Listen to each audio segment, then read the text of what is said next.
A number of years ago, the Central Bank of the United States, the Federal Reserve, produced a document entitled Modern Money Mechanics.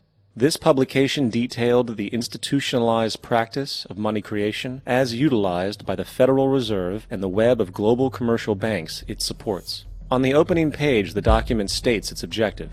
The purpose of this booklet is to describe the basic process of money creation in a fractional reserve banking system. It then proceeds to describe this fractional reserve process through various banking terminology, a translation of which goes something like this. The United States government decides it needs some money, so it calls up the Federal Reserve and requests, say, $10 billion. The Fed replies, saying, sure, we'll buy $10 billion in government bonds from you.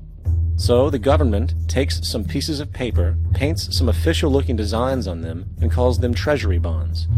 Then it puts a value on these bonds to the sum of $10 billion and sends them over to the Fed. In turn, the people at the Fed draw up a bunch of impressive pieces of paper themselves, only this time calling them Federal Reserve notes, also designating a value of $10 billion to the Fed. The Fed then takes these notes and trades them for the bonds. Once this exchange is complete, the government then takes the $10 billion in Federal Reserve notes and deposits it into a bank account. And upon this deposit, the paper notes officially become legal tender money, adding $10 billion to the U.S. money supply. And there it is. $10 billion in new money has been created. Of course, this example is a generalization, for, in reality, this transaction would occur electronically, with no paper used at all. In fact, only 3% of the U.S. money supply exists in physical currency. The other 97% essentially exists in computers alone. Now, government bonds are, by design, instruments of debt.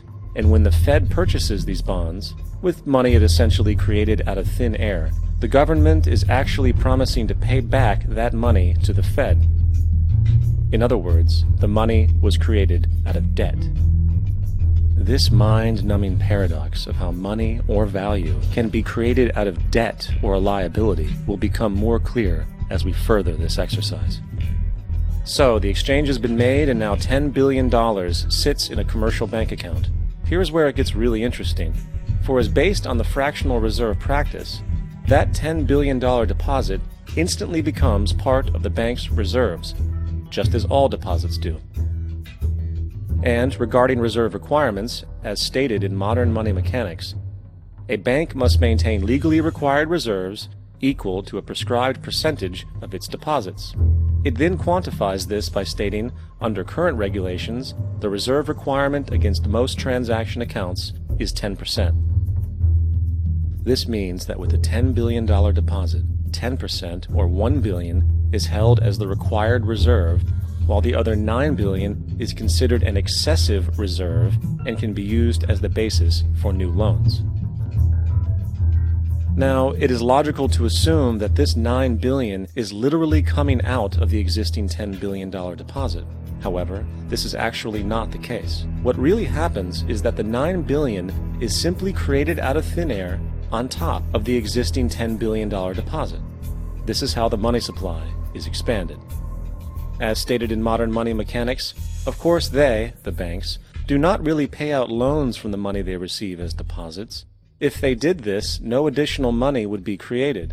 What they do when they make loans is to accept promissory notes, loan contracts, in exchange for credits, money, to the borrower's transaction accounts.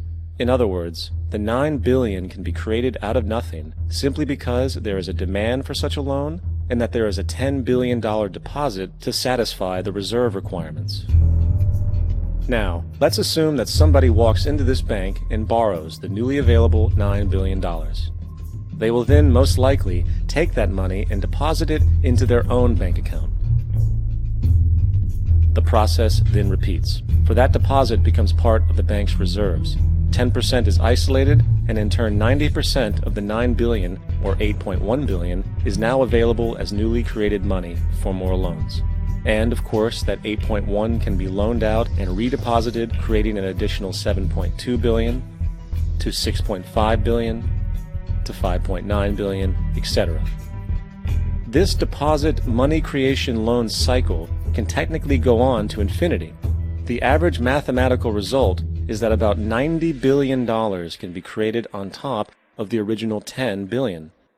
In other words, for every deposit that ever occurs in the banking system, about 9 times that amount can be created out of thin air. Money jitters?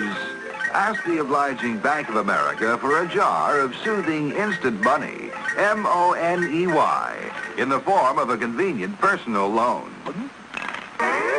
So, now that we understand how money is created by this fractional reserve banking system, a logical yet elusive question might come to mind. What is actually giving this newly created money value? The answer? The money that already exists. The new money essentially steals value from the existing money supply. For the total pool of money is being increased irrespective to demand for goods and services. And as supply and demand finds equilibrium, prices rise, diminishing the purchasing power of each individual dollar. This is generally referred to as inflation, and inflation is essentially a hidden tax on the public. What is the advice that you generally get? And that is inflate the currency. They don't say debase the currency. They don't say devalue the currency. They don't say cheat the people who are saved. They say lower the interest rates. The real deception is when we distort the value of money. When we create money out of thin air, we have no savings, yet there's so-called capital. So my question boils down to this: how in the world can we expect to solve the problems of inflation, that is, the increase in the supply of money, with more inflation? Of course, it can't. The fractional reserve system of monetary expansion is inherently inflationary. For the act of expanding the money supply, without there being a proportional expansion of goods and services in the economy, will always debase a currency. In fact, a quick glance at the historical values of the US dollar versus the money supply reflects this point definitively, for the inverse relationship is obvious. $1 in 1913 required $21.60 in 2007 to match value. That is a 96% devaluation since the Federal Reserve came into existence. Now, if this reality of inherent and perpetual inflation seems absurd and economically self-defeating, hold that thought, for absurdity is an understatement in regard to how our financial system really operates. For in our financial system, money is debt. And debt is money. Here is a chart of the U.S. money supply from 1950 to 2006. Here is a chart of the U.S. national debt for the same period. How interesting it is that the trends are virtually the same. For the more money there is, the more debt there is. The more debt there is, the more money there is. To put it a different way, every single dollar in your wallet is owed to somebody by somebody. For remember, the only way the money can come into existence is from loans. Therefore, if everyone in the country were able to pay off all debts, including the government, there would not be $1 in circulation.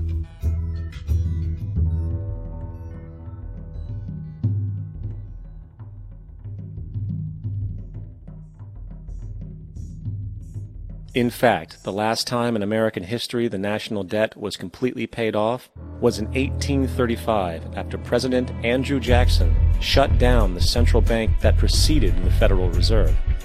In fact, Jackson's entire political platform essentially revolved around his commitment to shut down the central bank, stating at one point, "The bold efforts the present bank has made to control the government are but premonitions of the fate that awaits the American people, should they be deluded into a perpetuation of this institution or the establishment of another like it."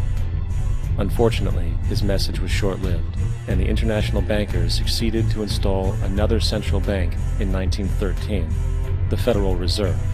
And as long as this institution exists, perpetual debt is guaranteed.